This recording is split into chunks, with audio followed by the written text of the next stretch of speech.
Hi, this is Joseph Arthur. Thanks for checking out Come to Where I'm From. Please support us on Patreon, patreon.com/come to where I'm from. We are an independent podcast, and any contributions you can make are greatly appreciated.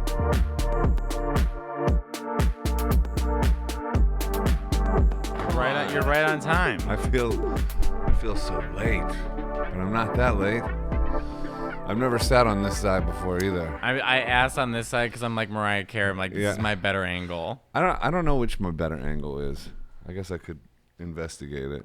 I feel like I've done so much TV, blah, blah, blah. From now, I'm like, okay, that's my better side. And I've just convinced myself that that's the truth, and it's not. That's fine. Listen, the customer's always right. So this side works. Sometimes. That side's better for crossing your leg. This is an unnatural cross.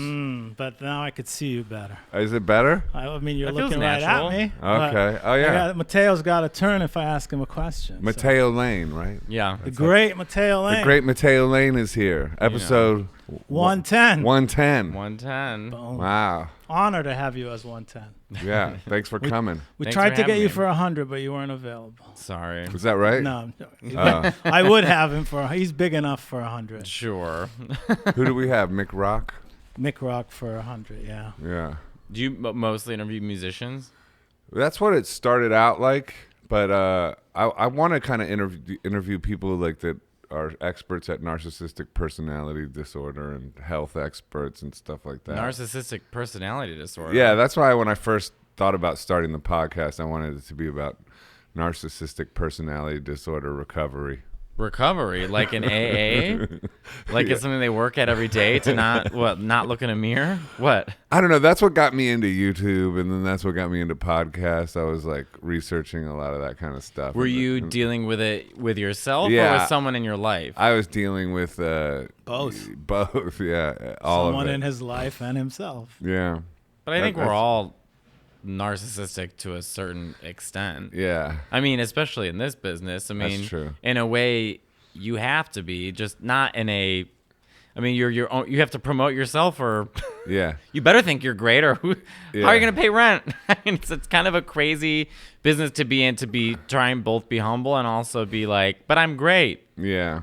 Well, NPD, narcissistic personality disorder, is more like people that actively try to hurt other people to get supply or energy from them or something like that. Got it. It's a form of Yeah, I abuse. mean, Like a dementor. That word means so many different things. Like it means what you say, what you're thinking it means. Like, but that's not the kind of that could be construed as healthy narcissism. What you're talking about, Sure. like, or just to like bolster yourself up and have a life purpose and a mission and feel like you matter and that you can give to others and also attract abundance. I don't think there's anything wrong with that. yeah. I mean, maybe that's not narcissism, but Yeah. I just think in this industry, it just comes out. I mean, and social media makes it even more. Oh yeah. But I don't really know what narcissistic personality disorder is. I'm not trying to harm anybody or Yeah. take anything from anybody. I think that's a completely different thing. That's a pretty wild thing. That's when somebody builds like a false persona, and then that false persona needs to deflate others to like feel good about itself. I don't know. That's not why we have you. That on. is not why we But it's I'm an just giving interesting you conversation. I'm just giving you I the, mean, I've known people in my life who do that. Is that Right. narcissism This or is your that? intervention, Matteo. But is that narcissism or is that jealousy? Like I've had friends who I felt there's always some kind of competitiveness. There's friendly competitiveness and just competitiveness in general. If you're doing the same thing and then one person rises and one person, it's always this. You're never no person just unless you're Madonna. No person just rises up and then no one follows. I mean, there's Right. always like an up and down. And you can feel tension with friends or they're distancing themselves or and you can feel whether it's jealousy, and I've felt that too. Unrational, it's like there's no reason for me to feel jealousy towards somebody else. It's like, we're just doing. It's hard to remember you're doing different things, and there's room for everybody, Right. Especially with the internet. That's true.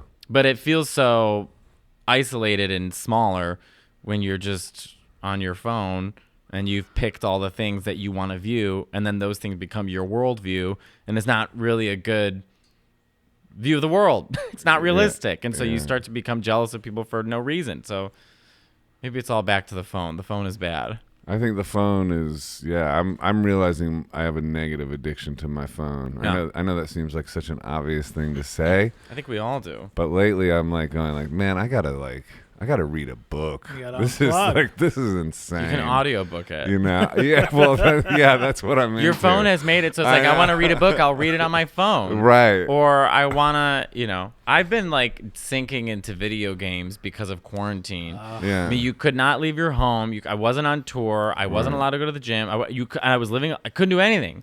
So my friends and I got addicted to Fortnite because it was a way for us to hang out all day. And Right. there's a common goal. You get better and you're beating somebody into common goal. And then I just fell in love with the game. And so now, because I'm not really doing shows anymore, at night, instead of getting ready and doing shows and writing material, I put on my headset and get ready to fight. Fortnite, is that like battles It's type? a shooter game. Yeah. Well, it's like, it's That's more, what I did for March, April, May. Is I was on the PS4 24/7. Of course. It was amazing because I could never do that. Right. You indulge. Heaven. I think Fortnite is more than just a shooting game. I really sound crazy right now, but it's like it requires you. There's building aspects to it, so you can build like and Minecraft you can. or something. It's a mix of Bob Minecraft, the Call Builder. of Duty. It's an interesting game. It's a little more like playing chess than just running and gunning. I mean, you have to be.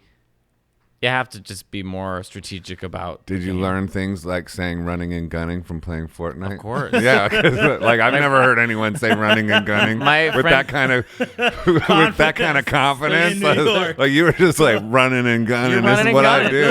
My I friend- run and gun. That's what. Jordan Temple, who's Jordan Rock. So I love Jordan Temple. Jordan Rock, who's a really good comedian. Him and I play a lot together with Yamanika Saunders, Jermaine Fowler. There's a bunch of Louis Gomez. Like there's a bunch of comics that play, and Jordan Rock get is in the on first that one to game. say run and gun because I like to build. He's like, fuck it, I like to run and gun. I'm like, okay. So then I just learned it from him. That's a good metaphor for life. You need to build and run and gun. Yeah, it is kind of, yeah. In every aspect of your life.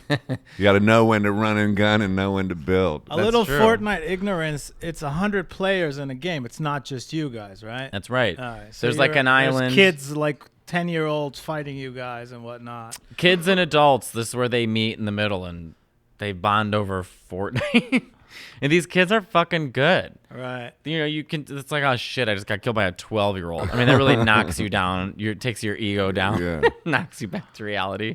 Yeah. Do you have like go on Twitch or something like that? I literally just yesterday, my friend John, who works at the Cellar, who does all like the sound and stuff, he understands all that technology. He came over to my house and I play on Switch, which makes it wildly more difficult to connect to Twitch because Twitch is like no, we're different. We don't want to make this easy. So you could have made your name a little less right, a little less Switch, exactly Twitch, the same. I know, but I figured it out. So I'm gonna start twitching, which will be a way to do shows. You can maybe make exactly. That's what I was thinking. Especially if it's all comedians and you Twitch all together, this could be like a new amazing sort of podcast vibe or something because people love watching people play billions video of people games. watch Twitch. I'm not joking. Yeah. Like hundreds of millions of people. It's wild. Crazy. Yeah. It's the biggest industry, the video. It's amazing. The video game industry. And I don't think people quite realize that. anyone, just I'll take my girlfriend as an example. You talk about video games, she thinks like I'm an infantile child or Right. something like that. It's like, it's bigger than movies. It's bigger It's living than in a movie. music. It's a totally different experience as to what people think it is. And I defend video. Well, first of all, we have to remember, like, when video games first came out, really, like, home consoles in the early 80s, when Nintendo Atari. came out, even after You Atari, weren't like, born then. no, but it's like, even what Nintendo revolutionized it, right? Yeah. Different than Atari. I had different it. than, yeah. With the And robot. it was seen as, like, a thing that kids did. But those kids grow up. Now we're adults and video games have grown up with us. And I always try to remind people who try and poo-poo video games, I'm like, do you understand the amount of art and thought process and brain power that went Creativity. behind this? Yeah, it's more complex than a movie. I mean, just Grand Theft Auto, the amount of complexity that's happening just on a single street. I mean, those are artists at work, and you need writers to write the story and actors to do the acting, and it's living in a movie, essentially. I mean, not all video games are great, but it's certainly during the pandemic, fucking saved my goddamn life. Yeah, we're heading more and more into that kind of virtual reality, I guess. Video games will. I told you that. Get a PlayStation. Well, that's that Everyone whole, who's like, I'm bored. Get a PlayStation. Pandemic. Well, I'm not bored. I got too much shit to do. I got a Moog synthesizer. A what? A Moog synthesizer. God bless you. Yeah. I don't even know what you just said. Well, it says Moog, or you think it says Moog, but it actually is pronounced Moog. M-O-O-G. You don't know that? No. Oh. You are. Yeah, he is a musician, an opera singer. He knows 5 languages. Yeah, but that's not like, I know nothing of like I can sing, but I can't do instruments. Yeah. I know nothing about music beyond the voice, just vocalization. Yeah, you said if you could play piano, you'd be in a mansion. Oh, I would never speak to any of you. Anyone again. I'd never speak to my mother. I would be living. You would. Oh. I play piano. You can't. It doesn't sustain you forever. It would be great if I could play piano. Oh, it would be wonderful. There's an app for that. Going back to your phone. I'm too old. I'm too lazy. But for some reason, I feel like we're getting pushed more and more into our phones and everything like that. And I just we live in our phones. I was just hearing that they're like arresting people in LA if they leave their house. That's the new thing. Like I don't know. I mean, I don't know if it's that bad, but I mean, the restrictions that's what are the governor bad. said. Like he threatened. That was from like a week ago, maybe. Is that right? There was I some was just joke. checking I don't it know out. how real it was. Where there, if you disobey the thing, they'll cut your power but if off you or leave your something like house, you get arrested. They should do what they did in Italy, where those mayors just went into town screaming at their citizens, like "Vai a casa, stari a casa." I was like, oh my god. Are you enjoying being in New York during all this, or do you want to leave? I have not. So I'm usually a road dog. I mean, I'm on the road every weekend, and I have noticed though, like, I mean, am I enjoying it? Yes, I got a new apartment for wildly cheaper, more space. I'm enjoying in the West Village. I live like 2 blocks away from here. Oh, that's amazing. Nice. So I'm enjoying I was in a shit studio. I'm moving next week too. It's fabulous. Into a much bigger space out of the East great. Village. I mean, the one excited. good thing is like I've learned to appreciate the space that I live in and really create like a home. Right. Because I was so busy on the road and so busy doing gigs that I just viewed my apartment as like, well, this is where I store my stuff. Right. And then that's that. But then once you're forced inside your home, I'm looking around like, God, I don't like where I live. Right. So I now live in an apartment. Location-wise, it's great. I've been hanging at the cellar every day, me and the staff, and just literally. The cellar's still going? Trying. It's yeah. But yeah, I've been just literally speaking Spanish all summer because Jose and Liz speak Spanish, and Angelica, who worked there, so we've just been gabbing away in Spanish. But just like the way I've realized that, I need to be happy with the space that I'm in to create any kind of piece has been huge for me. I enjoy cooking. I'm able to cook now. And also, too, I saw a video of myself. I don't usually watch stuff that I've done, but someone posted me on something on Instagram, and so I was like, what is, you just forget the stuff that you do. And I had done my friend's podcast right before the pandemic, and I was looking at my face, and I always look tired. I have those heavy Italian eyes. They're like heavy eyelids. Like everyone's like, are you high? I'm like, no, I'm Italian. Yeah. But but I saw my face in this interview, and I was like, I look exhausted. I look exhausted. So I've gotten rest. I feel like I feel better. I'm eating better. I mean, I don't drink or party anyways, but just not sleeping and being dehydrated on planes all the time has caused me, I was looking tired. Yeah. So, I got Botox and I get you sleep. did? Oh, yeah. Really? Yeah. You're too young for that. I'm 34. That's Dude, young. And everyone's always like, you look like we look 34, but we're a little older than I'm a lot older. Everyone's always like, you don't look like you need Botox. I'm like, that's because I got it. No, I just got a little bit around my eyes and forehead. What does it do? Takes the wrinkles away? Just kind of makes you look a little more relaxed. It's not scary. It's needles, right? Yeah.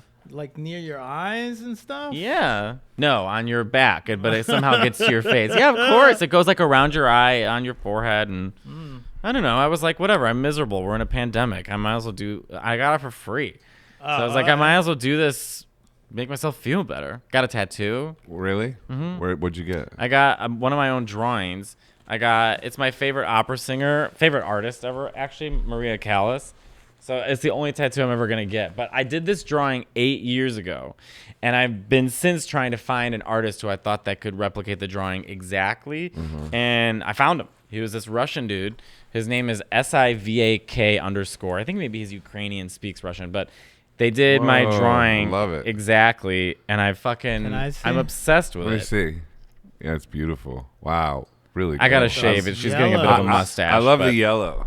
Thanks, yeah. It's exactly my drawing. He fucking... And he wouldn't... I mean, like, didn't ask how I was, didn't ask who did the drawing, nothing. Like, this guy had no interest in me, but he did it. It was not really his style. He even said that to me, but afterwards, a lot of his coworkers came up and I've been getting compliments on this for ever since. People stopping me. I was getting my blood drawn by a nurse, and she was like, oh, your tattoo! And I was like, this is the artist. His name on Instagram is Sivak or whatever. But you're the artist. Great. Yeah, I'm actually a professional artist. That's what moved me to New York. I studied at the School of the Art Institute of Chicago, lived in Italy painting. I was a fashion illustrator for TV commercials and a storyboard artist for years.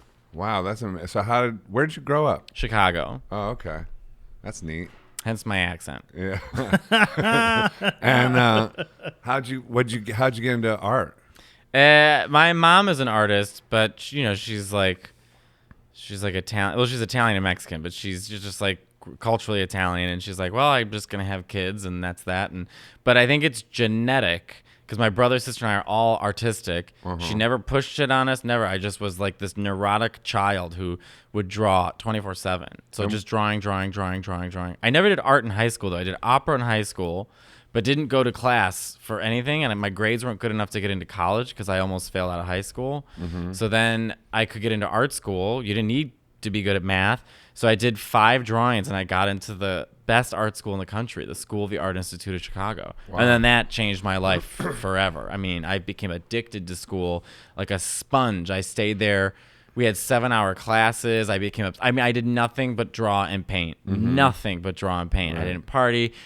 Nothing. I just was like addicted to being an artist. And when I graduated, I developed a portfolio and became a storyboard artist for TV commercials. And then, I was young. I was the youngest employee in this company. I mean, everyone was like retired artists who are in their 50s who've been working for Disney forever, who just do storyboards on the side to make money. And there I was 21, like, I'll do anything.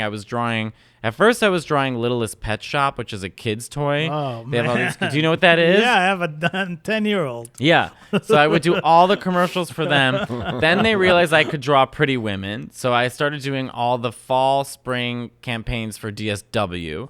Then I would do shoes, 7 right? Up. Yeah, shoes. It's like an Andy Warhol thing. He did this kind of thing, I think. I don't know if he storyboarded. Storyboarding is like a very specific job. It's not animation and it's not printmaking. It's you talk to the art director before any of the commercials shot or made, and they, like, for example, I did this 7-Up commercial. Like, okay, we want this guy. He's in his office, and then his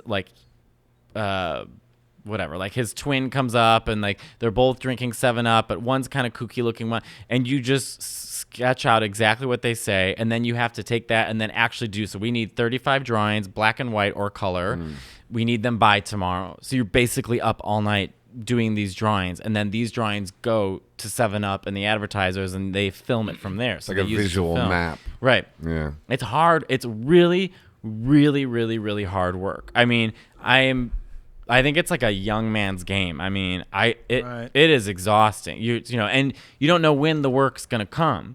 So you could not work for 3 weeks, and then all of a sudden you're working a week straight doing a campaign or something, and you've got, okay, we need 120 drawings. I mean, you just are hunched over at your desk drawing all day.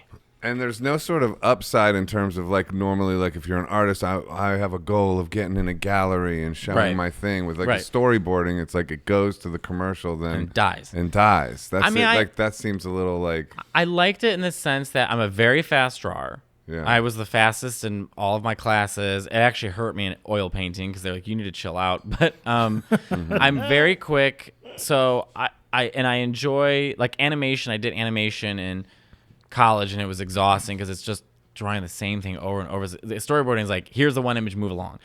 But that would have eventually had led me to either working for Disney or Nickelodeon, and I really wanted to do character design and work, so that way my art would have gotten to the screen, you know. But it stopped. I started doing comedy when I moved to New York. Well, I started in Chicago and then really truly took it on as like a second job when I moved to New York doing open mics, and then I quit my drawing job and now I just do comedy full time. And how long have you been doing comedy? Almost January 2012 is really when I started. So it's almost 9 years. Yeah. Yeah. What got you into it? Two things. I mean, I don't know that. I think especially my experience being gay was I didn't really have anyone to look up to doing comedy besides Ellen. I mean, certainly no gay men. Didn't exist. Were there? There were none? There's still, I mean, there's tons of young queer comics. It's Joel Kim Booster, Julio Torres, Solomon Giorgio, just Trana Wintour, just great queer comics. But I would say there's no openly gay male who's as famous as Ellen DeGeneres or Bill Burr or Chris Rock. I just don't know if it doesn't exist yet. I mean, I don't think if either one of you can. Yeah, I didn't even think of that. That's odd. So right? Yeah, it is kind of weird. On the female side, there are you got Wanda Sykes, Rosie O'Donnell, plenty, Ellen DeGeneres. plenty. I mean, you get a lot of really awesome lesbian, queer, female, Margaret Cho. But I got into it because like comedy just wasn't a thing for me. I just didn't relate to it in the sense of like either the jokes were homophobic or they were about being married or they're about the differences of men and women. I didn't relate to any of it. All right. So I related to Joan Rivers and Kathy Griffin and Margaret Cho. These were women that were specifically talking to queer audiences, gay men. And I just was, I remember first time seeing Kathy Griffin, like I was like enjoying comedy for the first time. I was like 17 and I was finally understanding what people loved about comedy. But Joan Rivers specifically, I saw her probably around 19 or 20 years old, changed my life. She struck me like a thunderbolt. I'd never seen anyone use comedy as a weapon in a sense. I mean, she was so strong and powerful on stage. It literally changed my life. And then my friend was dating a comic in Chicago named Marty DeRosa, who's a great comic.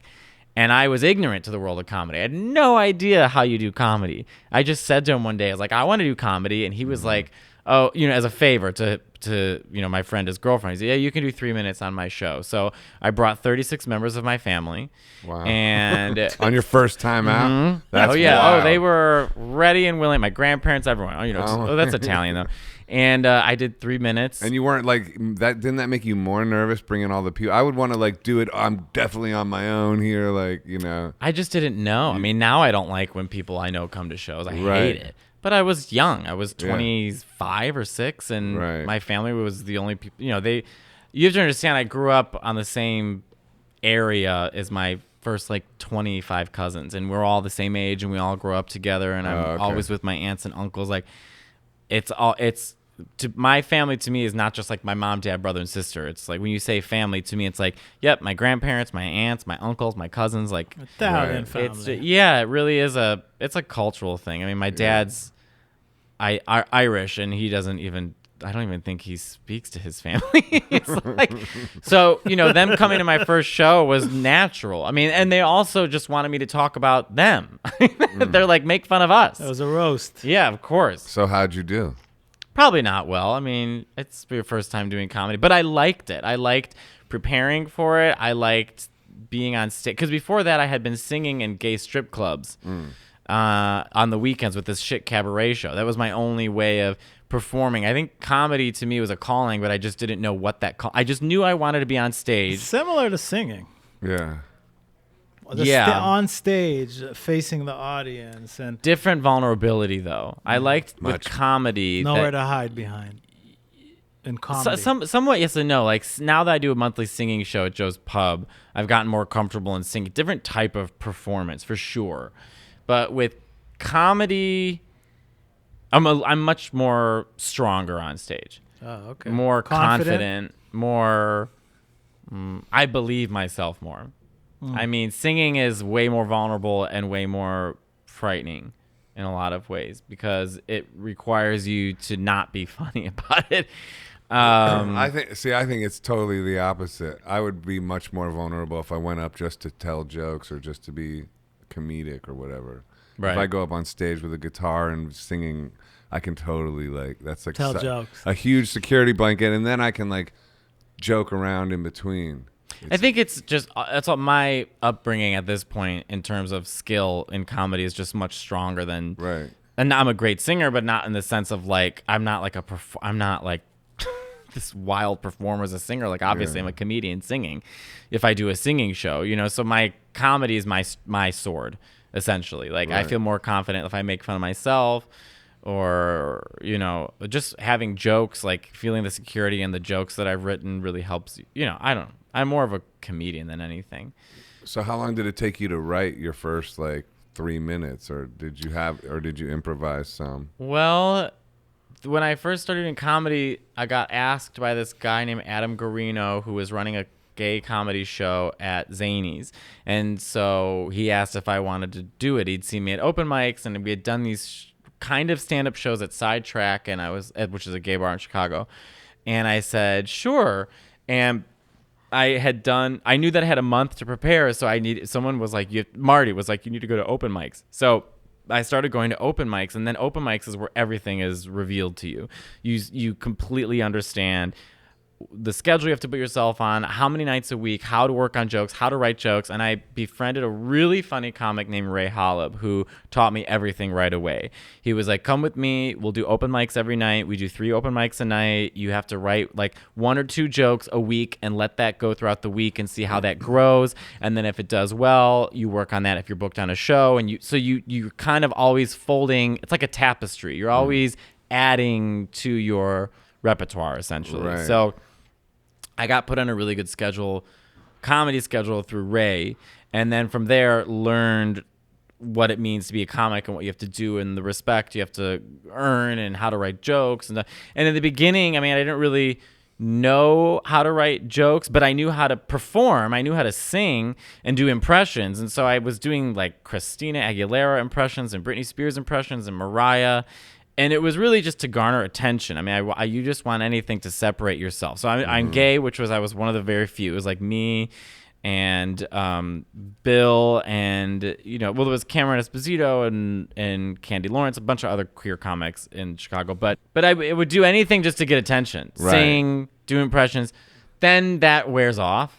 And then you start writing jokes. The first joke I wrote that was successful ended up being, I don't do it, but I saw John Mulaney did a version of this. And I was like, oh, but to me, I was like, I wrote a joke. And it was true. I would do this all the time. I'd be late at night on the train, and me and a girl would get off on the same stop. And then it would hit me. I'm like, oh, I'm following her. She probably thinks I'm going to murder her or whatever. So every time she turned around, I started sashaying, so she knew I was gay.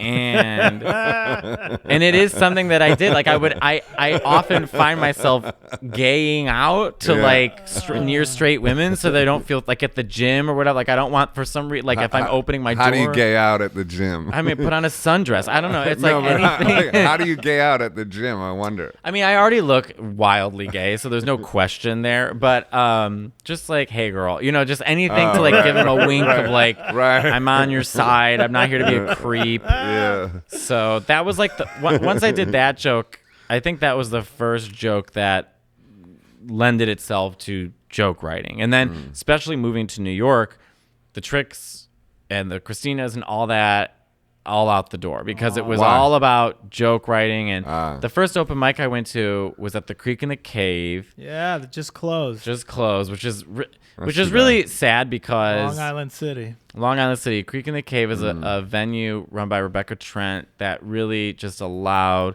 comics who couldn't get stage time to develop their voice in wildly unique ways. And she really just sort of gave us the key to the stage and allowed us to do these wild, crazy shows and essentially find your voice. But the first open mic I went to was me, Suba, Tim Dillon, Michelle Wolf, Anthony DeVito, Mark Norman. Wow. Yeah. What a lineup. Yeah. And I remember watching everyone. It was the 6:00 mic at the Creek. Mike Lawrence, Dan St. Germain. Oh, Tim Dillon is gay.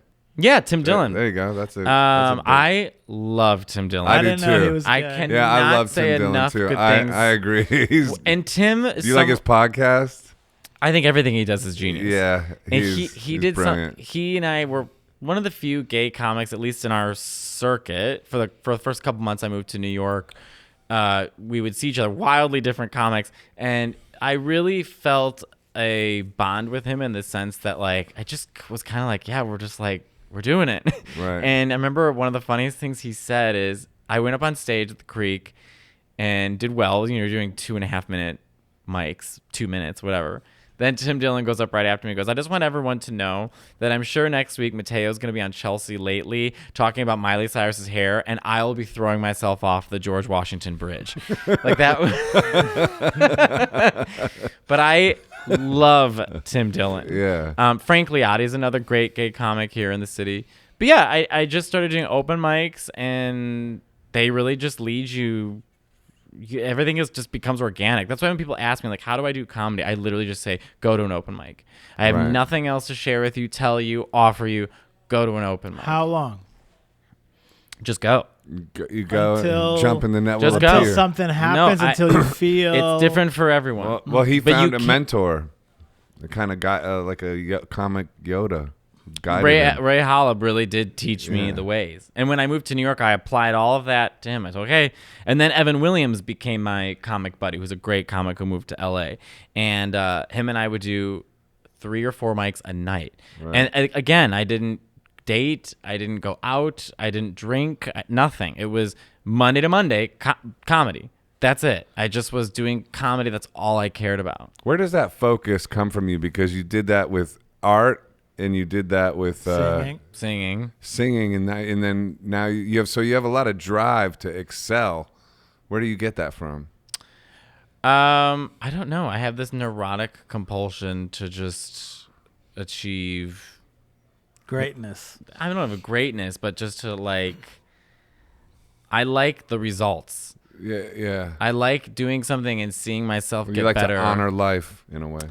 I don't know if I that too think high? that existential about it. I don't think I really think of anything as besides is the work good, which is wildly arguable. But it's like, do I feel that I'm creating good work, or do I feel that I'm doing a good job, or when I go to bed at night, do I feel I've accomplished something? And I have to say, living in Chicago my whole life, I always had this sense that I was just missing out on something. And I have to say, New York has truly brought me a sense of belonging. Being a comedian has brought me a great sense of belonging. And who pointed you towards New York? My friend Aaron Hoffman knew I was a fast illustrator. We went to school together, and he got a job as an art director and had off the cuff was like, hey, I need extra drawings done. I can't draw this fast. When I was living in Chicago, can you do these drawings? Well, I did all of his work within 2 days. That would have taken him 4 weeks. And so he said, would you want to move to New York? So it wasn't for comedy, the move. But it was. Because I've always wanted to move to New York. Yes. And I've been doing comedy for 9 months in Chicago, and I thought this could be it. So when I moved to New York, the drawing to me, this really sounds horrible, but it is not difficult. So it was just a matter of doing it, waking up and going to work, and I have the Golden Girls on one screen and just draw all day, get my work done. Who gives a shit? I got to get ready for open mics. That's all I cared about. I know how you feel. It's some people, you do stuff like that where it's just it's not work. Right. And it gets the money in and whatever, and it facilitates other things. Well, because the passion switched. I felt that I had gotten, and now I've come back to art. I think art kind of moves. I think every artist has to take distance from their art for a second. Mm-hmm. I don't think it's possible to, I had become passionate about drawing, use drawing as a momentum for me to live, and then once I found comedy, drawing to me became the thing that was going to help me make comedy happen. So I only drew because it was feeding my passion of comedy, which I guess is kind of cool that I had one artwork feeding another. But now, and I did take some time away from drawing because once you draw for a living, you don't want to do it. Right. I'm sick of drawing. I'm sick of drawing for people. And it took me a while to come back to liking art. Yeah. In the fine art sense. Drawing. I got an iPad Pro, and now I draw on planes when I fly. Yeah, I love that. I got one of those. It's the best. And Procreate. the pencil and all that. Procreate. My daughter uses it. That's what I use. The best. Really? I use it too. I fill my Instagram with my artwork. It's all my artwork and my ass. But yeah. What's your Instagram? It's just Matteo Lane. Oh, okay. My name. Check it out. I follow him. I haven't seen your ass though. Oh, just scroll. It's there. It's there. I'm desperate. Did you ever have like a gallery of You're like desperate? your artwork? I don't think so, man. I had one gallery when we graduated. I wasn't a gallery artist, you know. I was a advertising artist, I guess you could say. But I did. So the art was never more than sketches and storybooks. Was it ever like full on paintings? Oh yeah, I lived in Italy in Monte Castello di Vibio at the Università di Illustrazione Dipingere, and I was living there for months. Oil painting in the Allaprina Method. Dan Gustin was my teacher. Where is all that stuff? All in my mom's attic, and some paintings still in my house. Like I have my oil paintings in my house. The Allaprina Method? The Allaprina Method means direct painting. So it's like instead of doing these like these sort of like not Renoir. It's sort of, I hate Renoir. Instead of doing these like underpaintings. Overrated. It is overrated. He's a horrible painter. But it's direct painting, so like laying out the color and building it up from there. I see. Essentially, is what it is. Yeah. I learned from Marian Krishkov and Dan Gustin. Those were my two teachers. What about a comic strip? That seems like a no-brainer I just sold for a you. cartoon show. Oh, really? Yeah, but it's a mess right now. I mean, in terms of negotiating. Congratulations. Thanks. Bob the drag queen and I created a comic book character called Kick-Ass Drag Queen. And I did about 500 drawings for it. We got an Instagram account for it, and then we sold that to a producer and sold that to a TV network. Wow. So there's going to be a cartoon of it? And you write it and draw it? Bob does most of the writing, but yeah, I'm illustrating everything, designing characters, and doing background stories. Is it going to be like adult, like Big Mouth kind of vibe?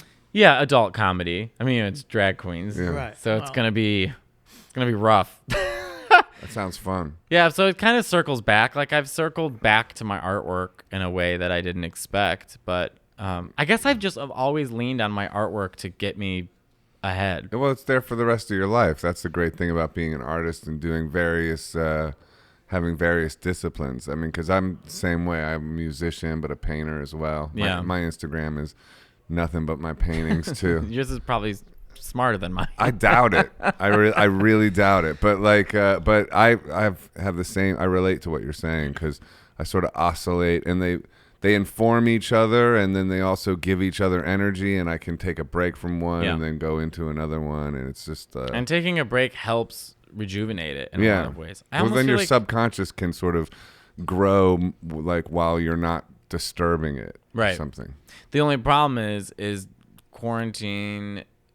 You know, I thought when it was going to happen, I was going to create a lot of artwork, and I didn't. And I realized is because I think certain artists work better in solitude, and certain artists need to absorb.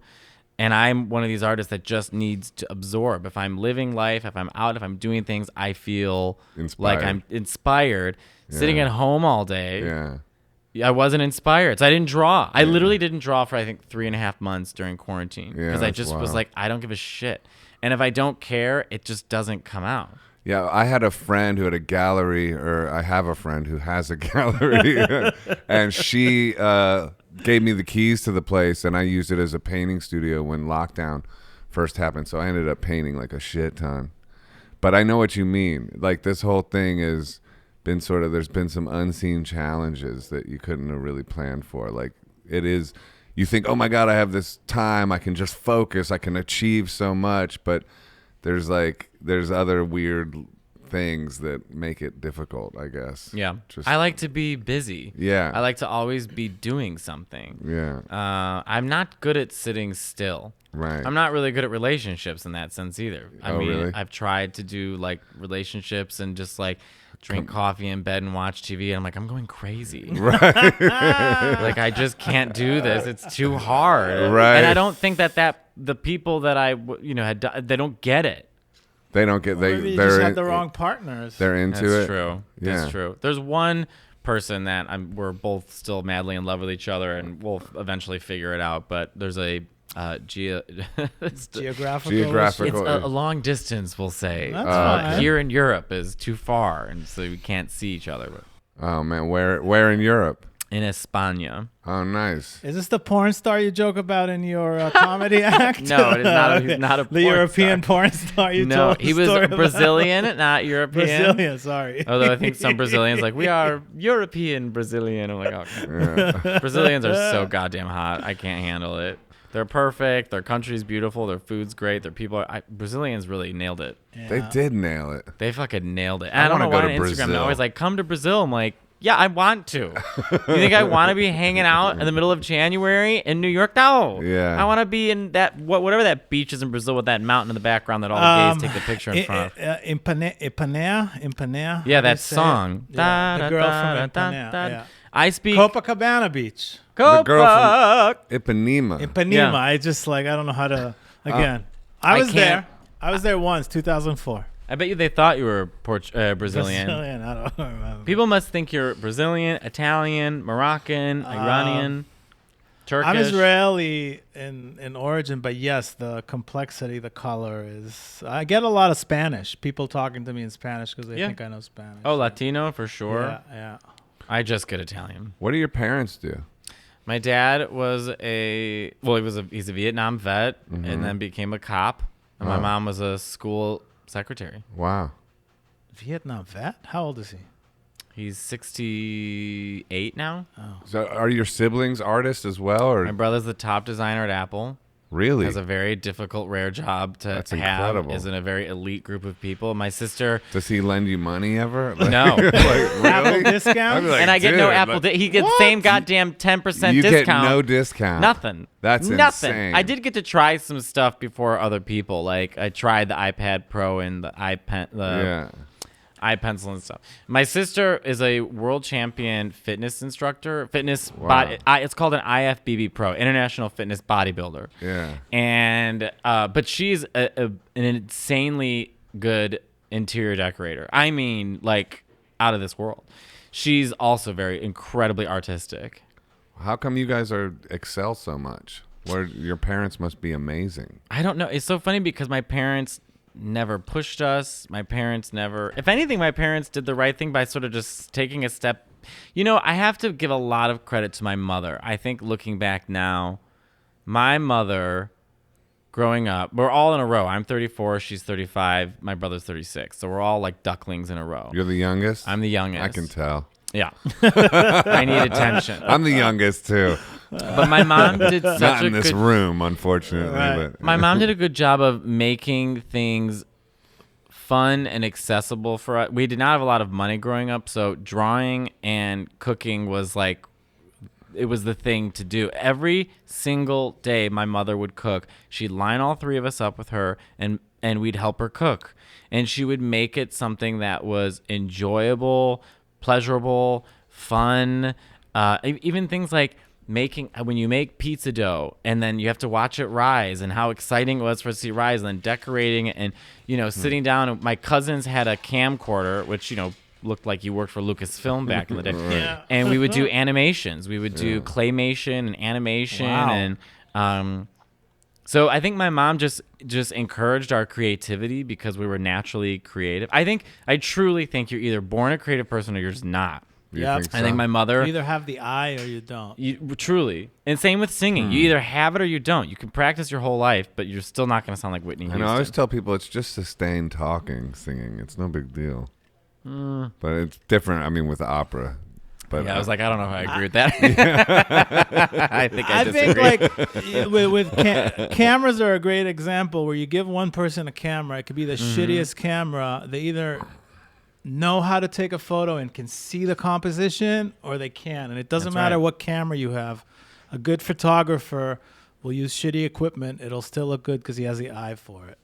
Composition. Composition is everything. But I think my mom did a good job of encouraging us that way, and that was enough. We just had a mother who believed in me, and she never said no, don't be an artist. Well, she guided you guys, it sounds like, into your imaginations, but it's like it shows you, like, nowadays kids are fucked because they're all on their phone and it's all this like light show, whereas you're getting entertainment off of watching like pizza dough rise. I mean, you know truly. what I mean? It also sounds so Italian, but I think also too, like I do sound like an old fart when I say this, and I understand that I use technology now to create paintings and stuff. I have sort of gone away with the traditional way, but I think it's really important for young artists to learn traditional first.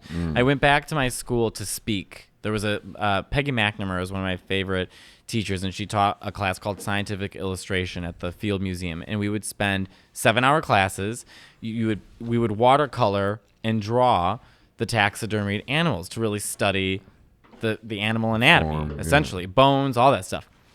And it was really important to all those foundations of drawing and learning how to draw with tangible, real material helped me when I became, an artist working, and I had to work digital. And then I went back, and most of the kids were already starting to draw on their iPads and laptops. And I thought it's really a disservice. I think in any form of art that you do, just start with the basics, because if you skip ahead, if you look at an artist who studied the fine arts and watch an artist who did not and just worked through digital, there is a difference.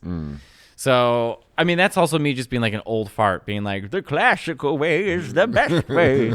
But I kind of agree with it. Like, I kind of think you need like the basic foundation of art. Literally take red and blue clay and mix it together to make purple. Start there, as opposed to like this sort of fireworks that you get off the bat with technology, because it sort of dilutes and it sort of makes everything feel colder.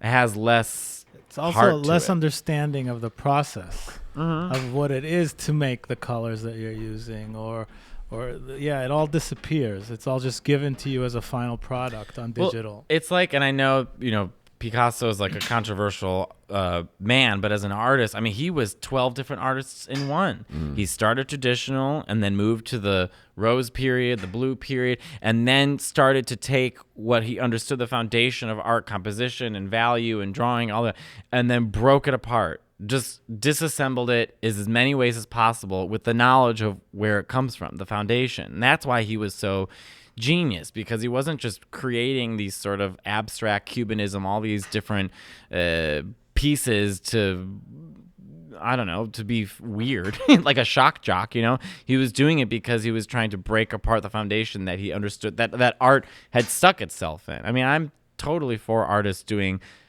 any type of artwork. I just think you should start with a basic foundation. I don't mean like know how to do an oil painting, but like understand color theory. Yeah, I think Picasso was amazing because he was always pushing himself, and if you like keep yourself engaged in whatever creative, pursuit by like doing something new, that's like where all the excitement is, like just I'm writing all this new music right now on this Moog synthesizer, and it's like it's all brand new again, it has that same kind of, you gotta go towards the unknown. Right. Do you mainly just use your iPad at this point? Now I just totally use it. Just that? Yeah. Just Procreate. And you do paintings on it and everything? You don't want to do on real canvases or I don't anything? have space. Right. I mean, that's the one thing with oil painting is if I ever get a lot of money, I can open up a studio and start doing oil painting again. But like in my apartment, like... Do you make prints or anything with it? No, I just draw and put up my Instagram. Put up on Insta. I've really taken art and made it so that it's just I draw what makes me happy. What kind of things do you draw? I mean, last year I think I was drawing things from like Maleficent to Predator to like just like things as a child that made me really happy. And recently I've been doing this series of just the women that I love and doing a sort of very flat ink. Oh, I see. But yeah, I was doing Frida, and this is Queen Elizabeth. Who is this? That's Queen Elizabeth. I did Fran Lebowitz. And like your tattoo. Show the Fran. Yeah. The Fran Lebowitz one's my favorite. Her smoking a cigarette. Oh, I thought. Oh, this one. Yeah. It could be like in the New Yorker. Yeah, very this New looks Yorker-y. like, Yeah. But then if you scroll down, like I've done, you can do full-blown oil paintings. And then I post if you slide right on some That's of my... a nice one, right? That's That's really nice. Yeah. Yeah. If you slide right on some of my artwork, it shows the process. Like I think the Ursula one, just slide because with right. Procreate, it animates Layers. all your moves. I've made music videos like that where I've just done like the whole thing drawing and it just keeps changing. That's interesting. Yeah. I was thinking too with your comedy, you could incorporate sort of live artworort. You did that. Yeah, swipe right. I thought that was an actual Disney swipe drawing. right. Yeah, no, I saw that. Isn't that cool? It shows how it does it. Yeah. Isn't that cool? It's amazing. So your level of illustration is like Disney movie level illustration. I'm pretty...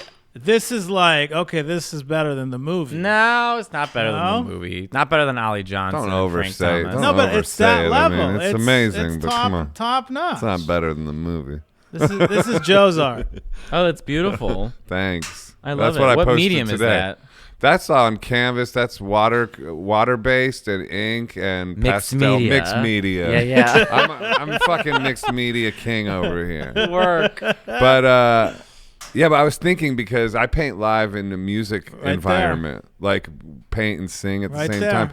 You could do like that one we did over the weekend. I did that while I was singing two songs. Like, but I was thinking you could do the same thing with comedy, like set up a canvas and like some kind of big, implement like a big thing, telling jokes and drawing. I know you don't want to do it, but it's a good idea. I really have thought about this. Right. I did a show once called Pictionary or Picture This. Yeah. And they have a comic on stage and then beside them is an illustrator who they project the drawings and they're drawing basically in Procreate right on stage so you can see what they're drawing. And I did it for myself.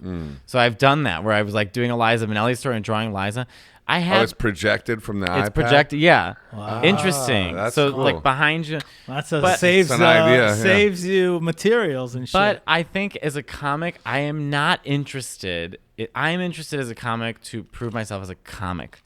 I want to go on stage. I want to tell jokes. I see. And that's like a gimmick almost. Or not something. a gimmick. Yeah. It's not. But I think that being gay and being a singer and being an impressionist, all this stuff, it's in my mind hard enough to prove myself as a joke writer. And I enjoy the art of stand-up comedy in a very clean way. Right. I want to go on stage with myself and a microphone and my thoughts. Yeah. I really respect that. And I don't want to lean on anything else, even though it'd be interesting. And I think there's a place for it. If I did some sort of, to me, doing Kick-Ass Drag Queen is doing comedy and art.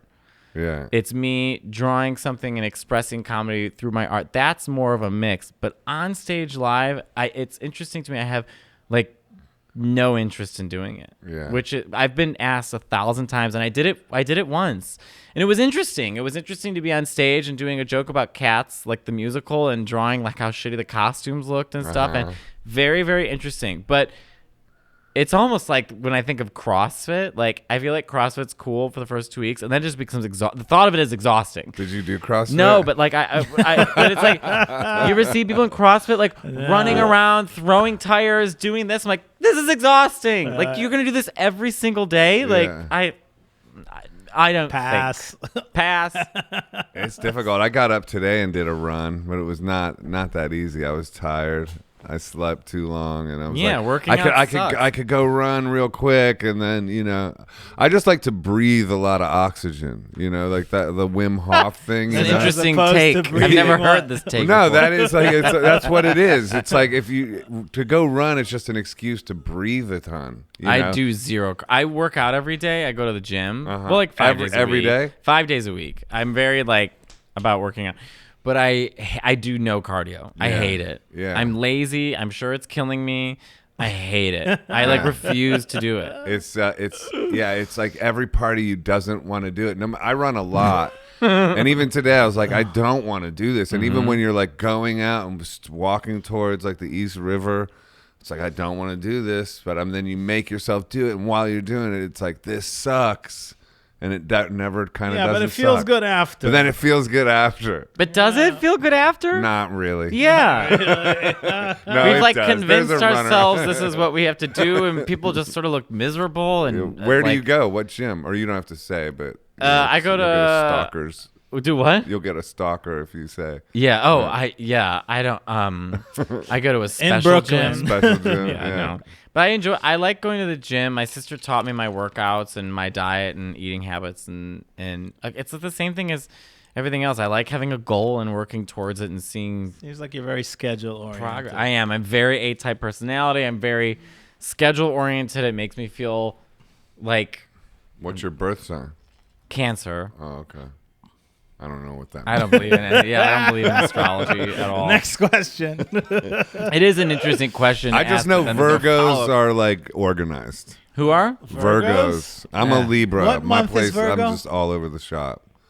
Like right before me. I'm September. So August is Virgo? I don't know any Virgos. Yeah. No, or maybe right after me. No, I think right before. Yeah, I just don't have any astrology. That's something. Crystals and astrology, I could give it, and religion, I could give a shit about it. So have you ever done like a full-on like hour-long comedy special? Not as hour-long special. I mean, I do an hour on the road. Oh, okay. But I've done 15 minutes on Netflix and then a bunch of like late night shows and Comedy Central and all that other stuff. But no, the hour was the thing that I was looking forward to in 2020 to That's what you're building put together towards. to present. And I played Fortnite instead. There's nowhere to do an hour, so. Were you looking forward to where it was already planned and you have Just the like material, or you were? Oh yeah. So it wasn't about. You already you're have good it to go. Yeah, it was more so of like, where do we want to take this to, and how do we want to like sell this, and who do we want to talk to? Like the beginning discussions of what that's gonna look like. Because like I've been doing Netflix. Would that be like maybe the thing? anything. Are you joking? I'm desperate. I'll take it. I'll from shoot one Squatty with you. Potty. You seem desperate. If Squatty Potty was like, we'll give you an hour, I'd be like, great. When's a good time? He'll shoot you. Listen, I'll shoot a special for you. Put it You on were gonna YouTube shoot. for You're gonna free. shoot me waking up making coffee in the morning. It's You're like- shooting a special is not that hard. No, it is very hard. It's not an It's not easy thing to the do. shoot itself is not complicated. I would like to. Yeah, anyways, to answer your question, no, there's 2020 knocked everything. I was supposed to do this like 10-minute set with Wanda Sykes. She had like a bunch of queer artists coming together, and we were gonna do like the Hollywood Bowl and all sort of done. Not happening. You know, we were supposed to do this. Done. I was supposed to go back to Italy and hang. Done. You know, so it's like, all right, we've all had that year where we had everything planned, and it was like, it's out. We'll wait till next year. What about the support from your family? Do they love what you do? Oh, they love it. Yeah. Yeah. Sounds like you have a great family. I have a great family. Man. I have a look. It's unbelievable. My mother's family. My mother's childhood was traumatic and horrible and. Just the worst it can. It's bad. Yeah. And but I think her and her brothers and sisters. She's one of 7. I mean, she's probably one of like 16. I have no idea. My real grandfather. So the story of my grandparents. My real grandfather. We called him Jack, but his name is Joaquin. I only met him once. He had 5 kids with my grandma. He was Mexican. My grandma's Italian. They had 5 kids with my grandma. And then he had kids with another woman at the same time. And then named all the kids the same names so he didn't confuse them. Yeah. Keep it in your pants, Jack. Insane. What a story. Most of my mom's childhood was either like being raised by her Were grandparents. the kids the same age? Oh, yeah, of course. So they were simultaneous. Yeah, and she met them my at his God. funeral Wait, so where he had everyone 2 with the same families? name 2 showed families up. at the same time, the kids the same age, the same name. That's That's a movie. wild. Isn't it crazy? Yeah. And basically her child was either he's gone. My grandma's struggling to make ends. This is the 1950s, early 60s. And so my mom and her sisters were basically raised by their grandparents. And then it's just a whole fucking mess. Like all their furniture getting confiscated, arguments, screaming. It's just not a good childhood. Then my grandma remarried a Sicilian. He is blind. He went blind at the age of 5 and put himself through law school and became a judge. Wow. And he married my grandma, adopted my mother and her brothers and sisters. That's and incredible. He raised them. He is my grandpa. I mean, Yeah. I talked to him almost every day growing up, every single day. And I talk to him now all the time. I mean, he's like a father figure to me. We're best friends. I mean, he is like What's his name? Nick. Nick. And he has saved our whole family. Like he is a godsend. My Sounds grandpa. like a saint. He is a saint. He's really a saint. And he's for a guy to like adopt another man's kids is a heavy thing to do. Who is blind, taking on a divorced woman in the 1960s, and you're Catholic. I mean, all of it. They went, But the thing is, my mom, her real father, my real grandfather, she didn't speak to him after 15, right? Which means like all your cousins and aunts and uncles just gone one day. I mean, my grandma never did like well, you can still talk, just gone. So she was, all these Mexican relatives I have were just one day gone. And she had a lot of questions about her dad and her childhood, and found him when she was in her 30s with some of her brothers and sisters, and they would meet in secret, so my grandma and my grandpa didn't know. And they found peace with each other. I mean, they worked at it, but they met a lot, and he admitted everything and apologized and didn't lie and was truthful, and they found a connection again. And then I started to get letters from Jack Maldonado. They called him, his nickname was Jack, but when I was a kid, so I would get letters for my birthday or Christmas, like, Merry Christmas. Like, he tried his best to be in their lives before he died. And so I think it was good for my mother and her brothers and sisters to find peace with that, even though my grandma didn't like it. But she never forgave him. Never. I mean, are you joking? No, I get it. It would be crazy to forgive. She was trying. My mom said one of her last memories of her dad when she was a kid was my grandma throwing an iron at his head. Wow. She's Italian, my mother. Yeah.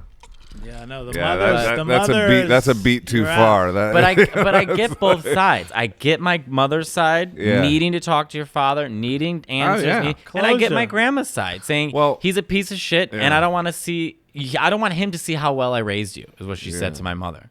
I get it. Forgiveness sets you free, so. I think so. And I've been interested now, like as an adult, to find, because my grandpa gave my mom books and books and books of pictures of all of our family in Mexico. So I have these tons of photo albums of just all these people that I don't know. It's a whole life I don't know. So I want to, in the future, when this whole pandemic is over, reconnect and find my Mexican family. I think that would be interesting. Yeah, you should make a documentary called Where is My Mexican Family? Yeah. I know my family in Italy, and then my dad's family, there's not real connection. Like Latin people have more connections, I think, and that's like Italians are always, even if you're like fifth generation, they're like, I'm Italian. Like there's just like a different sense, I guess. But my dad has like no connection to I don't even know where his family is from in Ireland, nothing. My mom's family, Sicily, Naples, like we know. But it would be interesting to like find, I have cousins. I know I have an uncle younger than me because he kept having kids after I was born. What did Jack say anything like why he did it, or did he have an excuse, or just that he was young and they got married when he was 18 and he was involved with bad people like, gangs and just was young and dumb. Right. Young and dumb. And thought he could pull it off. I mean, he pulled off multiple kids with multiple women at the same time. He said your grandmother was the true love of my life. Oh, really? He said that's my mom. Your mother was always the true love of my life. No, I think he meant it. I mean, he was honest. My grandma said you shouldn't talk to him. He wanted to get an abortion when I was pregnant with you, and I didn't. She's Catholic. And my mom asked him. He said, I did. He said, I told her to get an abortion. Wow. So, I mean, he wasn't there to lie. Yeah. He didn't lie to them. But it is a fascinating part of my life. That's a sketchy thing to tell a kid, though. Hey, your dad wanted to get an abortion. Well, she told my mom when my mom was 30. I know, but still, it's like... But she was making a point. She was making a point. Right. She was saying, like, this is not a good man, and he ruined my life and ruined yours. Don't forget. Right. Don't forget who he is. Yeah. Right. A wolf in sheep's clothing. Did you ever hear that book called Sex at Dawn? No. Oh, I haven't read it, but I know about it, and it's like apparently it's about like just like this sex roles and like monogamy and human nature and all that stuff, and there's apparently some kind of like village in China or something where like women, once they reach their sexual maturity, they like leave their door open and they get men visiting all the time, and when they get pregnant, there's no attachment with any one man, and then the family unit of the woman raises the kid, and there's no possessiveness in the realm of relationships. They think that Who pays for all these they kids? think that the families or whatever, they think possessiveness is like the family unit is more like extended. It's like uncles, everybody raises the kids. It's like more communal, I guess. I mean, but when you're Italian, it already is kind of that way. right, and it's like they're saying that, like, I guess that like that kind of sense of attachment is egotism and frowned upon. You know, they have just a different way of going about it. But it's interesting to think about Sounds complicated. Also because you just think about like the way that relationships don't work, you know, or that all these problems arise and divorce rates and this, that, and the other. Like 50%. Like, are we supposed to be monogamous? Even though that's that goes in also with like we're just not supposed to live to 110. Right. So monogamy maybe works when you live to 36 and die of your teeth. I mean, I don't know. You know, it's like I have no idea. There was no time for a second relationship. Right. It's like second relationship, bitch. I'm gonna live till 25. Like, I don't know. I think monogamy. I think it's just comes down to what works for each person. Yeah. I think the same with religion. Anyone who has this sort of I know the answer is already a red flag to me. I think it just comes down to what works for you. Right. You know, and I know people who are in relationships that are totally open. They plan grinder hookups in front of each other like it's nothing. Right. I know people who are in multiple relationships. I have a boyfriend here and another boyfriend here. I know people who are strictly monogamous, and I think it just comes down to your values and what you view as important to you, and make it work. Yeah. Individual choice. I could see like an open relationship. I mean, I'm a jealous person. Yeah, me too. So I don't know. That's not gonna work. Right. I mean, I like the idea. I like the idea. No, the idea. The idea is good. But then you get down to it, and I'm like, no, I don't like. Nah. Yeah. With even a remote thing, like the tiniest jealousy, that whole concept just falls apart. Doesn't matter how open-minded you think you are. I agree. I mean, that's me. The resentment in the back of your head is just gonna always like poke at it. Yeah. And plus, because people want security that you're going to be there through thick and through thin, you know? I mean, maybe they're right. Maybe it is ego to assume that like I have to be the center of your life and anyone else. It is. I mean, I think it is. Yeah. I think yes, the attachment and feeling to put rules over somebody else is an ego thing. Yeah. It's more, you're making it more about you and what your ego needs rather than this person living as themselves. You either take them for who they are or you don't. Mm-hmm. But, you know, I mean, I've been in relationships and they've said, do you want to do open? And that's what no. Oh, you say no? But the possessiveness. What happens when you say no? We break up. You break up. That's it. It's over. Usually I'm breaking up with them. The possessiveness goes as deep as the wife taking the husband's last name. Mm-hmm. I mean, it's rooted in the heart of marriage, the possessiveness. You are now named like my last name. My mom's had 3 last names. Really? Yeah, Mexican, Italian, Irish. What's her name? Now it's just Sherry Lane. Sherry Lane? It started off as Sherry Maldonado, which is Mexican. That's like an actress name. Isn't that great? Maldonado. Sherry Maldonado, a French Cherie, like Cherie, you know, like a French Mexican name, and now it's like Lane. So are you dating over the pandemic, or are you like in a mess? You don't want to talk about it? No, in the beginning it was like I was so... In the beginning, I was as horny as everybody else. I mean, I was just making promises the things I said on Grind would make your skin peel off. But and certainly didn't live up to any of them. It was just like you're horny and alone. And you're like, sure, I'll do that. But then once we were released, I was like, oh, I can't keep these promises, you know?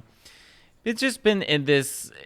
Truthfully speaking, it's just been this sort of like back and forth between me and this guy and whether it's going to work or not. I don't know. The Spanish. The Spanish Brazilian.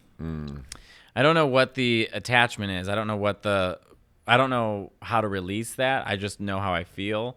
So it's complicated more than anything. How did you meet? On Instagram. Oh, okay. 3 years ago. And have you been together? Oh yeah, we were. Oh, okay. We first met. He doesn't like me talking too much about him, so I might not. We just met on Instagram and fell in love. Right. Okay. I gotta ask a follow up. Then you said 3 years, and why hasn't one of you just made the move? Money. That's it. It's expensive to have someone come and get a lawyer and do this and get a green paper, card. Right. Not so. It's not as easy as you think. You'd have to get married, maybe. Probably. What do you think about marriage? I think it's both great and outdated institution. Right. I don't know. Yeah. I mean, I'm not. The latter. I think it's dumb and great at the same time. Yeah, I agree. I like the idea of making a commitment to living a life with somebody, but I also hate the expectation. Yeah. Like part of my misery is feeling like, am I supposed to be in a relationship? Is this just something else I'm being fed by society, or am I fine living alone? Right. What is the companionship that I want? Yeah. I feel the need to be with somebody, but I don't know what that means. I've also sculpted and created a life of my own that is not very inviting towards somebody else. I mean, I'm a wildly independent person, and I've lived as an independent person for years. I don't know how to share that, essentially. Right. So I've kind of created my own roadblock. Until you find that one person who's compatible with that kind of behavior and is fine with that. That's true. Yeah. Another independent person. Yeah. That has his own thing and is not, I'll have to marry Margaret Thatcher. I mean, it's like, no, I agree. It's not threatened by your independence and, right. and, your lifestyle. Yeah. I have a hard time compromising. And I don't know that a relationship necessarily has to be about compromising. I think you make a point. It's like, it doesn't, but it usually is. It's all about, people will tell, and I will tell you, relationships are all about compromise. Right. Yeah. Yeah. I don't know. I guess I don't have an answer for like relationships. That's the one part of my life that is out of my control. Right. I've been able to sort of mold myself into an artist and a New Yorker and a comic and fulfill all the things I've wanted to fulfill. I mean, obviously I have more aspirations, but I've been able to achieve all the things I wanted to achieve. But love and a relationship is just the one thing that I haven't been able to, it's the one mountain I haven't been able to climb. And I see the same thing in myself. I see it in other comics. Yeah. I see that a lot. What? The inability to settle down. Not every comic, but I see myself in the same patterns I have in other comics. And I think it's because we're just so dedicated to this one thing. It's hard to find something that matches that, I guess you could say. I don't really know. I don't actually have an explanation, but I can see in friends and other people the same. Yeah. I'm going to make being an artist is a kind of a relationship. Like, so you have a relationship with your craft that might fulfill some of the relationship needs, to That's belong to somebody. I would compare it to touring musicians and comedians. If your lifestyle is on the road and on the go, and if you have somebody who expects you to be there 24/7, it's just never going to work. Mm-hmm. So I don't think most people expect you to be there 24/7. Some people expect it all the time, but there's a lot of comedians who end up together, just like a lot of musicians end up together, because it's the same universe. Me and Tim are going to get married. And then start a podcast. We will. I got to ask you about comedy, because I heard you talk about this. The fact that you were openly gay, did that make it harder for you in the comedy world? Did that present like roadblocks for you, or how is that in the because comedy usually you don't know if somebody's gay, and if he's funny in a way.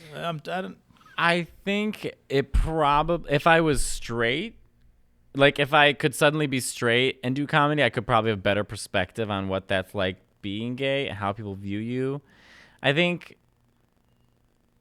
the one thing that it's all equally positive and maybe not so positive, in the sense that like I'm a proud gay person, I'm a proud queer artist, I'm a proud, but to be only identified or dismissed as the gay, comic or, you know, well, he gets that because he's gay, or he gets to say that because he's gay, or he gets it because he's gay. And it's like, okay, but it's belittling to the other hard work that I put in, because not only am I going on stage and have to prove I'm just as funny as everybody else, but that I'm not leaning on my sexuality as a crutch, but then also with how much, you know, the sort of compromise in my own head. How much am I going to talk about being gay, right, and what constitutes as being gay? Now, if I talk about dating, sure, that's gay sounding because I'm dating another guy, but isn't it just what everybody else does? And so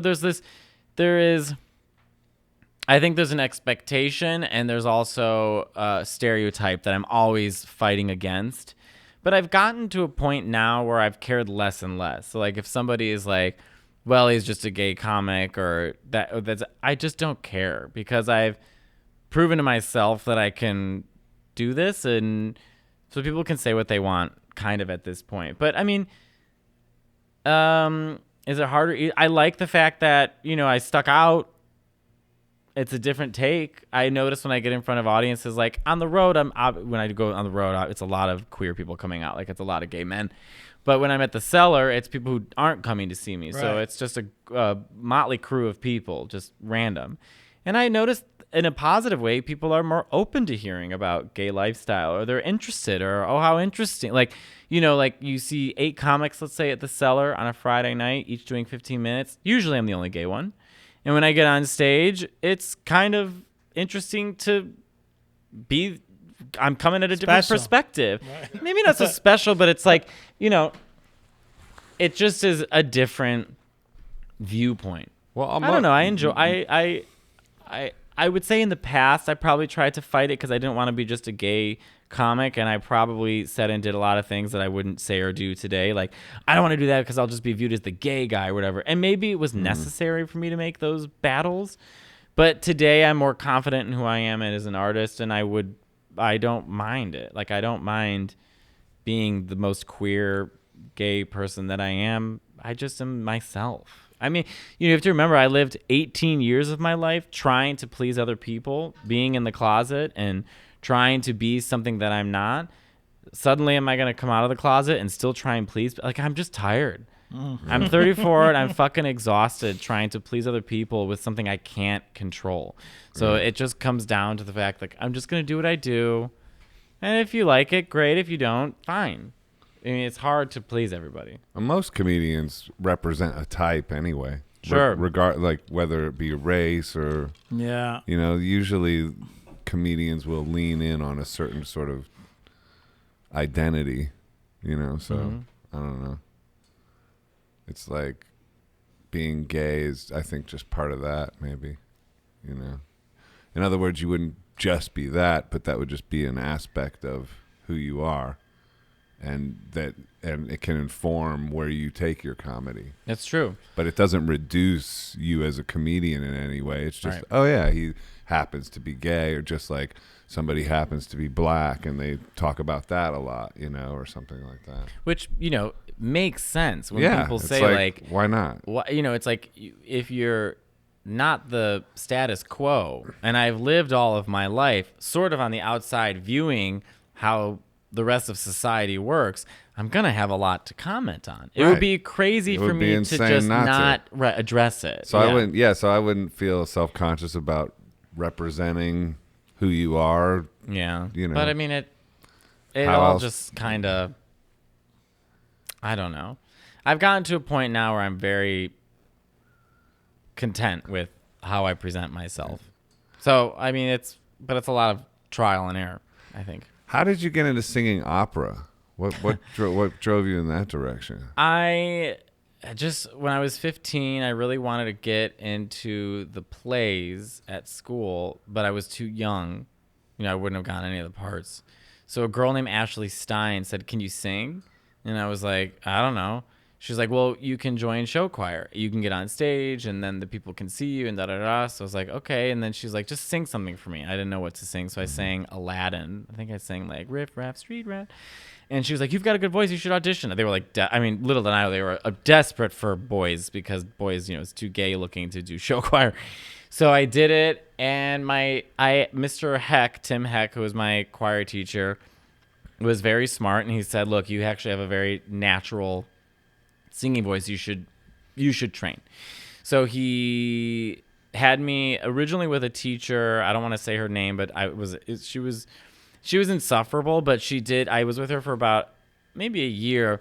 She was an opera teacher, and we did just breathing and embellishments. So just laying on the ground, breathing from your diaphragm, breathing from a straw, holding breath, like controlling your breath, like all the things that go with. It's back to running and Wim Hof. What? Running and Wim Hof, what I was saying about running, it's just to breathe. It is just to breathe, right. Everything's a breathing exercise. But she tried to really push me into opera, and I was more interested in doing pop and Broadway and stuff.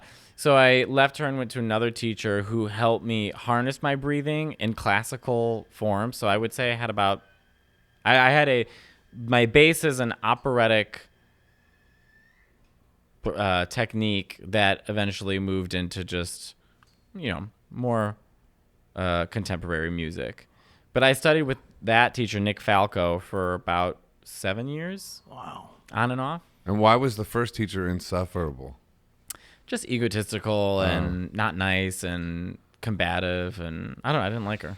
And so did you listen to a lot of opera music or what? Like, not particularly, but now I do. But now I only listen to opera through Maria Callas because I've just become obsessed with her. So through her I've become obsessed with composers like Donizetti and Bellini and Puccini and Rossini. But I've become obsessed with her as a artist. It's hard for me now. I'm one of those Callas fans. If you listen to opera, you know what I'm talking about. I'm one of these Maria Callas fans. I now have a very difficult time hearing other opera singers that aren't her because she's so unique. In what way? Well, she's so complicated to describe. I would say the traditional opera before Maria was kind of these. Well, there was Rosa Poncel who had a bigger voice, but like, it was just. Let's just say Maria could sing anything, any role. She could sing from a lower voice to a high dramatic coloratura. She had quick embellishments, but she had this strange sound to her voice. It wasn't like the pretty, opera, like what we think of as like opera. She had a kind of beast sounding voice. I mean, it was an animal. It was wild. She would sing these high E flats, which are really, really high notes, but at full voice. Where other sopranos, usually the voice lightens as it goes up, and you get these sort of. She would sing these notes and blow everybody out of the water. She was smart. She was strong. She was demanding. She could sing anything from Wagner to bel canto to Bellini. I think she was doing Wagner or something in Italy, and then in 2 days learned Vesperi di Siciliani and sang that at maybe that wasn't the opera. I forget it was, but she sang some completely different opera. I mean, it would literally be like playing piano and then going and playing guitar for AC/DC. I mean, like the most opposite ends of the musical spectrum, because opera isn't one thing. Everyone thinks opera is just kind of like a fat lady who sings really high. It has so many different styles and so many different, and she also was an actress. So before, you would just see these women stand, sort of just composed and standing on stage, and she was living these. She was Norma. She was living these roles, and she was so dramatic, and she just completely changed how we view opera, how we hear opera, how we see. But the voice that she had really only lasted 9 years. Really? Because she was very large, and then she in a year lost like 80 pounds and became like almost Audrey Hepburn thin. Wow. And wanted to be the most beautiful woman in the world, and then she left her husband and tried to marry Onassis, and there was this big love affair, and she stopped singing, and she was just in the newspapers, and it was like Britney, like where it was like Britney was a pop star in the beginning, and then she had a few comebacks with Tosca, but then basically she died at age 53 in her Paris apartment alone. Wow. What did she die from? They say heart failure from too many sleeping pills, but I mean, who knows? Suicide? Who knows? Is there a documentary about it? There's a lot, yeah. When she got thin, did her voice suffer from that? That's the big question. Because when she probably lost all the weight around 50. She became more well-known in the early 50s, 50, 51. Then in 1955, she lost all the weight. And by 57, 58, she was very thin. There's a great concert of hers in Paris. Her voice is still tip top. But a year and a half after that, I think it wasn't the weight loss. I think it was she left opera and fell in love and lived her human side for once, not this workaholic. And when she did, she lost you have to sing like that every day or you lose it. And she lost the eye of the tiger. Yeah, I think she did. And I think, her life was a sad life. I mean, she had great achievements and literally changed opera for the rest of our life. Is there any other kind of life than a sad life? It seems like it's destined for sadness. I think when you're that great, I think when you're like Picasso level, when you're genius like she is, I mean, she was a or like me and you. Like us. Like us, basically. No, nowhere near. I think when you're that great, so many people, it's out of your control. It's like Judy Garland, Amy Winehouse. You're a freak. Your life gets sucked out of you by other people wanting too much from you. I mean, you can only give so much. Whitney Houston, someone like Whitney Houston will come around once every 300 years. Yeah. And she was just so great and so rare that it's like trying to capture a butterfly. I mean, people just sucked the life out of her. Lightning in a jar. It is. And I think Maria is the same way. I think she was just so unique and met with a lot of fighting. I mean, people used to come and throw fruit and vegetables at her because they hated her. She was very controversial, trust me. Yeah. And she would pick up the radishes and bow at them. I mean, she was such a diva. Wow. I need to look her up. I want to look her up too. By the way, that was a great explanation of her description. That was really awesome. And but vocally, to me, I don't know. There's no one. She's the. Can you sing a little bit opera right now, or not? Probably really? not this early in the morning. Okay. No. That just would be great for the clip. Getting him to sing out. I was trying for you. It's too early. And it's cold, and I got to get my humidifier because it's these apartments in New York. They're killing me. It's crazy. Yeah, my apartment is cold. I love the cold. Oh, we were talking. I'm just checking my. Yeah, you got to go in like 4 minutes. Oh, actually, you have to go now. All right. Okay. Damn well, that was. Do you have 3 more minutes to plug yourself? Sure. This was fun. This was fun. Was this an interesting talk? I mean, I talked to them about my abusive grandpa to Maria Callas. It was good. It was a good one. Yeah, I appreciate you coming on. Yeah. Thanks for having me on. Yeah. And I guess there's no comedy special for people to watch you on. Netflix, my 15. The 15. On what show is that? Just the comedy lineup on Netflix. Comedy lineup on Netflix. And his Instagram, Matteo Lane. And you're no longer on Twitter, if I remember correctly. Got off that. I just don't vibe with Twitter. Like awful. I want to, but I like Facebook and Twitter. Get rid of them. I have both of those, but I just post on Instagram and then push those to Twitter and Facebook. But never check Twitter and Facebook. But I basically never check those. It's too much work. I just don't know why. I don't know why I don't vibe with it. Because I think that all social media apps suck in a sense, right? Mm-hmm. I mean, some ways it's good. Like I've connected with so many illustrators Instagram, that I've never would have like connected with outside of also flirting. But I think with Facebook and Twitter, it's become a platform for people to release their anger and aggression, and no nuance and no subtlety and no human. There's no human quality to it anymore. This is my opinion, and anyone who goes against it will be vilified and destroyed. And it's like, okay, we've obviously made it very clear that the sharing of information has now become it's not so much about like news articles. It's become you're either this or that. Right. And it's so combative. It just makes me feel really bad about myself. And I had a lot. I had like 50,000 followers. I was, I thought I was making funny jokes, but I'm sure a lot of it wasn't.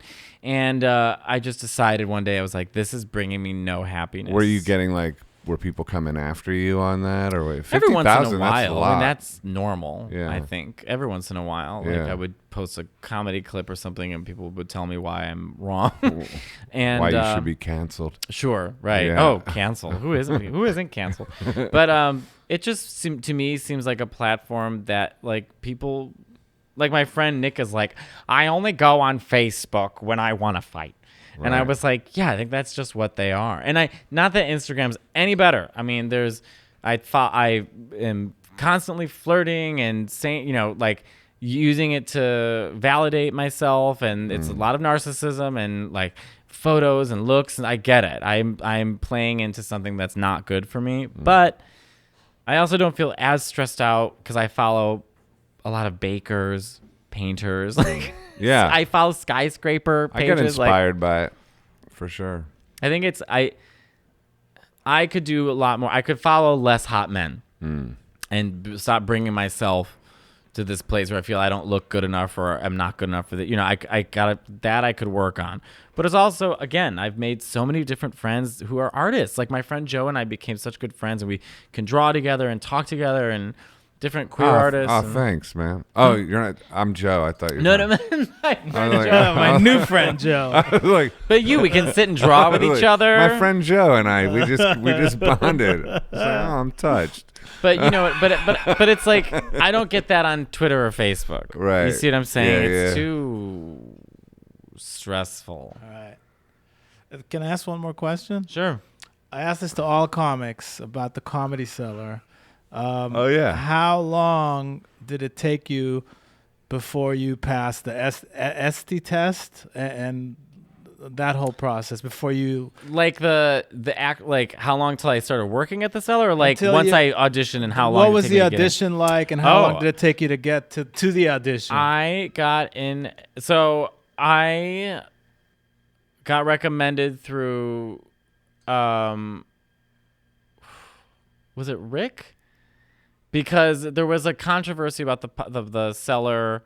That a comic wrote this article and blah blah. Anyways, a discussion came up about gay comics and on the podcast, and then everyone said my name. So I got a message from Esty through one of those comics saying, "Can you come audition?" That's usually how it goes. She'll email you if recommended by someone. Can you come audition this Friday at 10:15 or whatever. So I had 4 other spots. I canceled all of them. And I brought my friend Sashir Zameda, who's a great comic. And we've been with each other we were roommates for a long time and best friends. And so we just kind of, she was on SNL and I went with her to her first SNL. We're always with each other for something important. So she knew this was important. So I went to the Cellar. I walk in it. Everyone sort of gives you the SD, what you have to say, what you have to do, this and that, blah, blah, blah. And they just sort of build her up to be like if you do one wrong move, you're fucked kind of thing. And I walked up and I saw the comedy, the table, and I know all the comics there. So I walk up and I'm, hi, ST, my name is Matteo. I'm auditioning tonight. Okay, I'll see you later. Thank you. It's okay. So I went downstairs. Seton Smith was hosting, and I'm really good friends with Seton. So I thought I'll be comfortable if I watch Seton. I want to hear the audience. I just want to be downstairs. And so it was me, Seton, and Sashir in that little hallway. And Judy Gold was up before me. And, Judy, she's screaming at everyone. Yeah. And she's killing, right? So I've actually thought, this is good. That Judy just killed. She always kills. I'm she just killed. I'll try and use that energy. Seton's I'm going to bring you straight up. So Judy's coming off, Seton's going in, Essie's coming downstairs. She was in a cheetah print floral, blouse. She comes downstairs and everyone's she's not going to talk to you. So I'm just standing there, and she stops, she gets downstairs, and right before she walks in the room, she looks at me, and she walked over and she goes, "Did they show you how to get to the stage?" I said, "They did." She goes, "Okay." And then she went in the back of the room. I thought, oh. You're a good storyteller, dude. Fuck's sake. He's really good at it. Tell more. Okay, so now it's my turn. So now I'm nervous.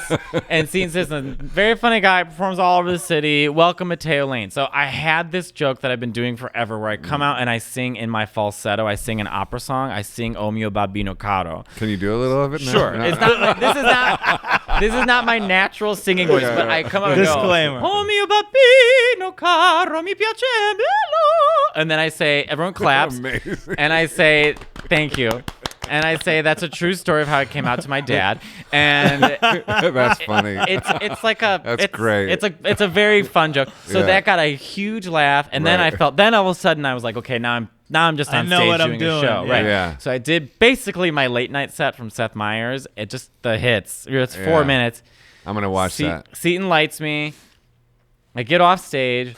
Did you see Esty that whole time you were on stage? No, or you didn't know where she's she literally was? in the back. No, Like and in I a love dark that. I love that corner. moment too, where you're like, okay, now I'm just on stage doing a show. When Right. you when you hit that groove, and you're like, okay, I'm over Right. the terror. I'm like, okay, I'm just doing. I know Yeah. now. I know what to do. Yeah. So then I'm waiting in the hall, and she walks right up to me. She gives me a big hug, and she said, "Very funny, very very funny." And she right next to us a picture of Mario Cantone. She pointed at Mario Cantone. She goes, "You remind me of Mario Cantone."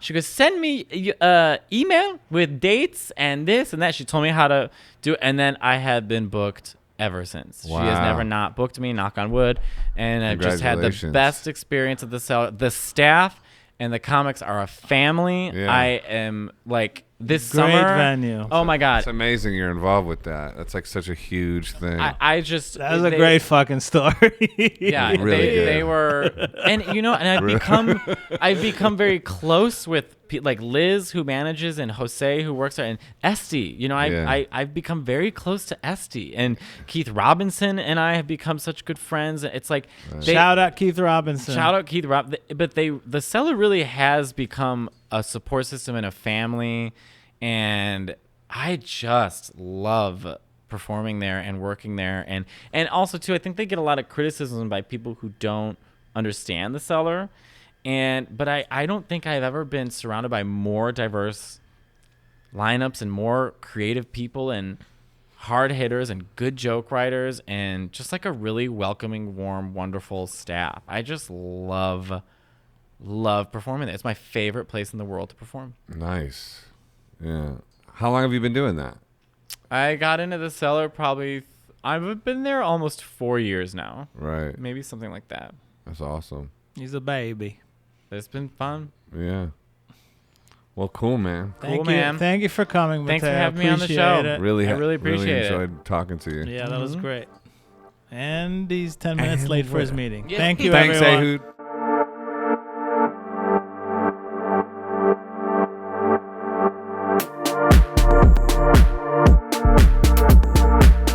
Hi, this is Joseph Arthur. Thanks for checking out Come to Where I'm From. Please support us on Patreon, patreon.com/come to where I'm from. We are an independent podcast, and any contributions you can make are greatly appreciated.